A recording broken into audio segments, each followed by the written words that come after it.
Hey Bowtie Nation, Joseph Hogue here with another one of these news-related videos, news that catches my eye, and I want to get it out to you faster than the week turnaround for the produced videos. With something I've been watching lately, I really wanted to talk to you about today is Nvidia seems to be getting pulled into this trade war, and I think it could limit the future returns for the stock, a stock that we loved here on the channel. We still hold it, but I found 5 stocks that are going to keep your money working for you better than Nvidia. And a lot of this started earlier in the month when China said that Nvidia had violated anti-monopoly laws. Okay, so after years of fighting to try to get those Nvidia chips for its own AI platforms, China is now saying that Nvidia is using monopoly practices to really shut out a lot of its own chip makers. And that escalated even further when it was heard that China was effectively banning its Nvidia's chips in some of the companies there. The Financial Times reporting here that China has banned the use of the company's chips, Nvidia's AI chips, in some of its companies, basically just telling companies not to use Nvidia chips because of that, because of the security, the national security policy that actually the U.S. has used against some of Chinese companies. So what we're seeing is really a turnaround of some of the tactics the U.S. has used against China in the past couple of years, saying that some of its companies, like TikTok really is the best example, that its companies are beholden to the Chinese government, and so kind of limiting their use here in the United States. China is now turning around and doing that with with Nvidia, saying that it cannot be trusted to be used in some of its AI platforms. And so it is starting to be very clear that Nvidia is being pulled against its will into this trade war between the US and China. China is using Nvidia now as a bargaining chip in that trade war, but really, I think someone ought to tell President Xi that Nvidia is so 2024. And that's because, well, Nvidia is up 30% this year, so a great return. And again, I think future growth on this stock still makes it a decent return.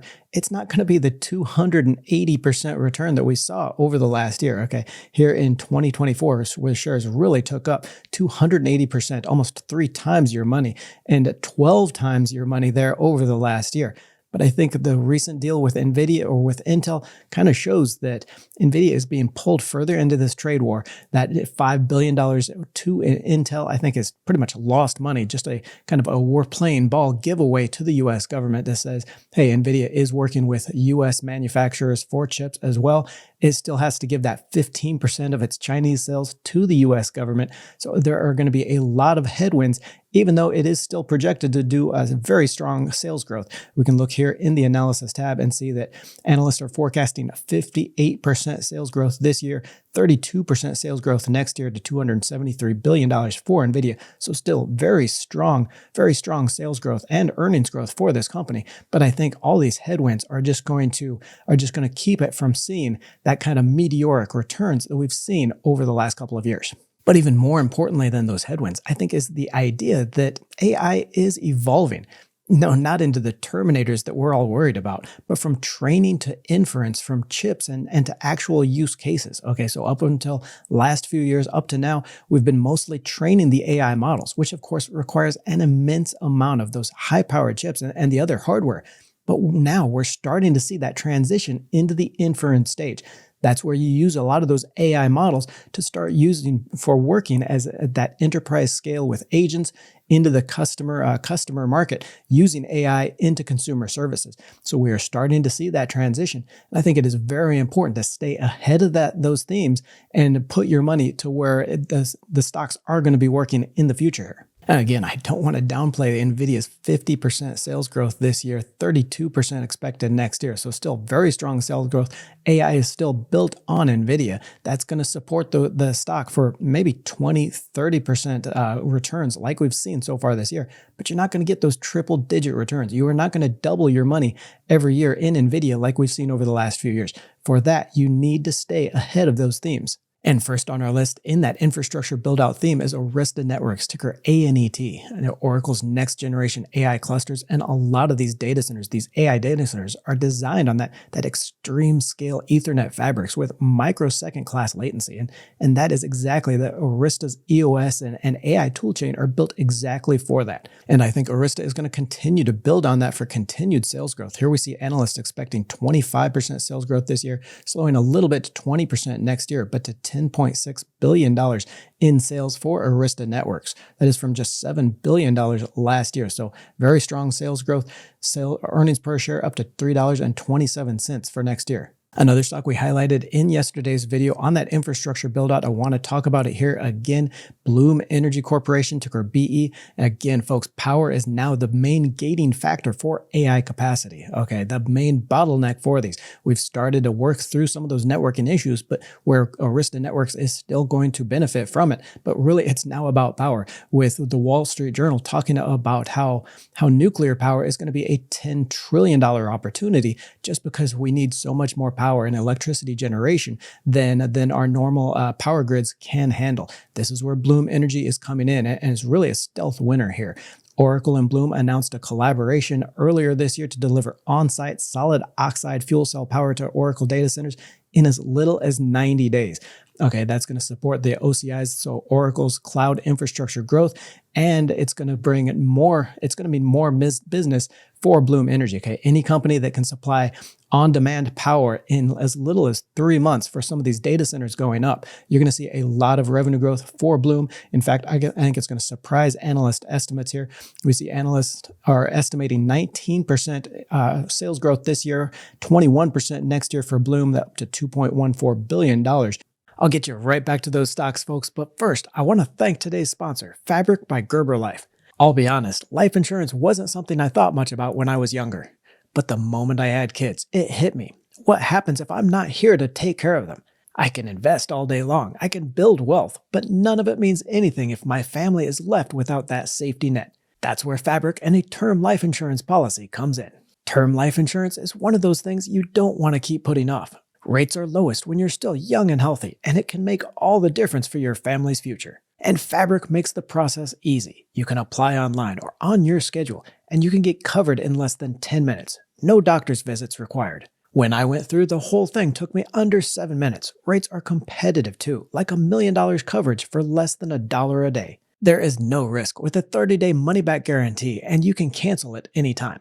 Protecting your family isn't just about the money, it is about peace of mind. So join the thousands of parents that trust Fabric to help protect their family. Apply today in minutes at meetfabric.com/Joseph. That's meetfabric.com/Joseph and get covered today. Next on our list, and really that next evolution in AI, Salesforce Inc., ticker CRM. Really the value play here down 25% so far this year, because the fear is that these agents, the AI software, is going to kill some of these software companies like CRM, like ServiceNow that I'll talk about next. And maybe long term, there might be something to that. Okay, AI is making it extremely easy to create software, to code and develop some of this software. But over the next few years, software is going to have its heyday of just helping companies implement AI, okay? It is companies like Salesforce with its Einstein project that it's been developing for years. It's really been building to this point where it can help companies implement that AI, something that has been very difficult so far for companies to do. As customer relationships, those sales, marketing, services get transformed with AI into co-pilots, generative content, really those automated conversations. Salesforce is very well positioned there. Okay, it's the CRM platform and it's natural place for embedding those AI agents, the workflow automation, the personalization.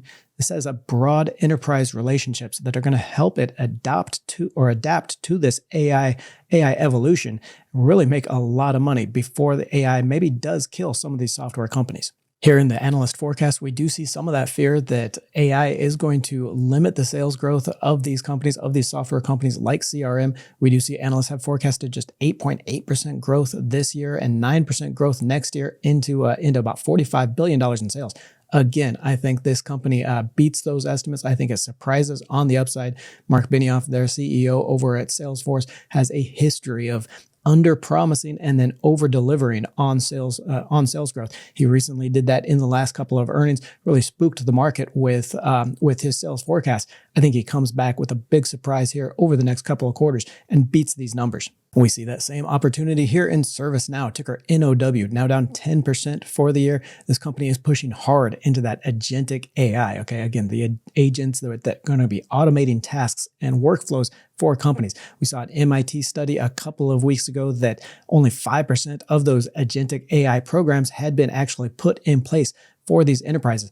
I think that kind of misled the markets and misled investors, because if you look deeper into that report, what you actually saw was that a lot of those agentic AI programs that were developed outside the company, like these companies from ServiceNow, from CRM, that were professionally developed for the companies, about 2/3 of those agents were actually placed into service in those companies. It was really a lot of the agent models that were made in company for those companies that didn't work out. They were just kind of trial testing out different ideas. They really didn't have the expertise and the institutional knowledge in agentic AI like ServiceNow has, like CRM has with it. So I think what we're going to see is kind of a pushback from a lot of companies trying to internally develop their AI agentic models, going back to these service companies like ServiceNow, like CRM, to ask them to develop those agentic AI models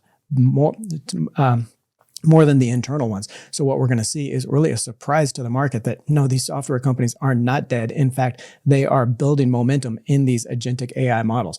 With ServiceNow, you have a large enterprise workflow automation. You have AI-enabled business service management, employee experience. You've got a lot of verticals this company is in to be able to build those agentic AI models. Recently acquired MoveWorks to really improve on that AI assistant agent offerings. I think it's really going to push this stock. And here in the analyst forecast, we do see quite a bit better growth forecast. We see about 20% growth forecasted in sales for ServiceNow, up to $15.6 billion for revenue over the next year. Much better than a CRM, but of course, it's going to be trading for quite a bit more expensive. You can go here to the statistics tab and see. We'll compare ServiceNow with CRM. So ServiceNow, for that 20% growth, investors are now paying about 16.6 times on that price to sales valuation. Okay, so that is quite a bit below the 18 times investors were paying earlier this year and last year, but it is going to be higher than you pay for ServiceNow, for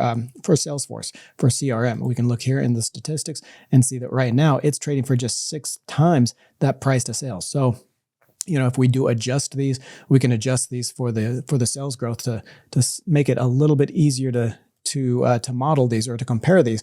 If we take that 20% sales growth that we saw with ServiceNow, so 20% divided by, put these up here. Okay, so if we've got a 16.7 times price to sales divided by the 20% sales growth, we get about a 0.83 on that price to sales adjusted for growth. Okay, so 0.83. Now, if we go here to Salesforce, we had about a 10% or 9% sales growth there. So if we go 6.05 price to sales divided by that 9% sales growth, we have 0.67. Okay, so we do see that adjusted for that sales growth, Salesforce is still the better buy here, okay, because it is trading not only cheaply on that price to sales valuation, but even adjusted for that growth. Okay, so ServiceNow trading or growing much faster, growing at 20% sales growth a year, but Salesforce is just so much cheaper that it is too cheap to ignore here at just 0.667 times sales to price to sales to growth adjusted. Another one I'd be watching very closely here, Microsoft, ticker MSFT, one of the Magnificent Seven there, up 22% so far this year, already deeply embedded in that AI world, right? The AI world with Azure, OpenAI, with its OpenAI investments, one of the first investors into the OpenAI company. Is going to benefit as that company grows and as ChatGPT grows as well, but also integrating a lot of that AI into its software stack. Office, Teams, Windows, and Microsoft revolutionized Office with its Excel, with its Microsoft Word decades ago. It's going to do it again with AI when it integrates AI into that. It's going to make office operations so much faster, so much easier with the AI into that software stack. As enterprises adopt those more AI agents, the co-pilots, the large language model integration, Microsoft is just a natural beneficiary here. Okay, so it's got that strong software and services revenue base, going to help it smooth out any hardware cycle risk. And I think this is one of the big ones to watch. But then transitioning from that theme, I think you need to follow the money all the way through to this final stage here. And SoundHound is quietly crushing that final stage of AI where we find that real world consumer use. Okay, its voice AI powers restaurants, cars, IoT, so Internet of Things devices. It's taking orders, it's answering questions, integrating all this with payments. This voice assistant market is a $160 billion opportunity for a company that was booking just $85 million in sales last year, okay?